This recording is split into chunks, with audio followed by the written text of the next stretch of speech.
ایک گاؤں میں سلیم نام کا ایک غریب مگر سچا آدمی رہتا تھا۔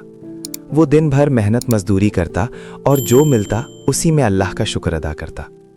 گاؤں کے لوگ اسے اس کی ایمانداری کی وجہ سے جانتے تھے، مگر کچھ لوگ اس کی سچائی سے جلتے بھی تھے۔ ایک دن گاؤں کے ایک امیر آدمی کا قیمتی ہار گم ہو گیا۔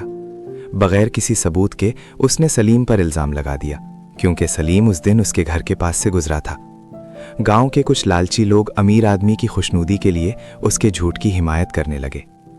سلیم کو پنچایت میں بلایا گیا۔ سب کے سامنے اس سے کہا گیا، اگر تم اقرار کر لو تو ہم تمہیں چھوڑ دیں گے۔ سلیم نے سر جھکا کر کہا، میں غریب ہوں مگر چور نہیں۔ اگر جھوٹ بول کر بچ بھی گیا تو اللہ کے سامنے کیسے کھڑا ہوں گا؟ پنچایت نے گواہوں کو بلایا۔ ایک عورت جو اصل میں سب جانتی تھی ڈر کے مارے خاموش رہی۔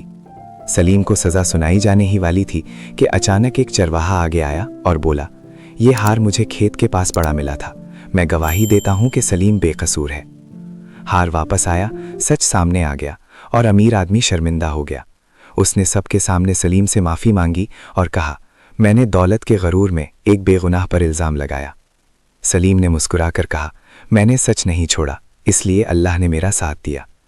اس دن گاؤں والوں نے سیکھا کہ جھوٹ وقتی فائدہ دیتا ہے، مگر سچ آخرکار سرخرو ہوتا ہے۔ جو اللہ پر بھروسہ رکھے اسے انسانوں کے فیصلوں سے ڈرنے کی ضرورت نہیں ہوتی۔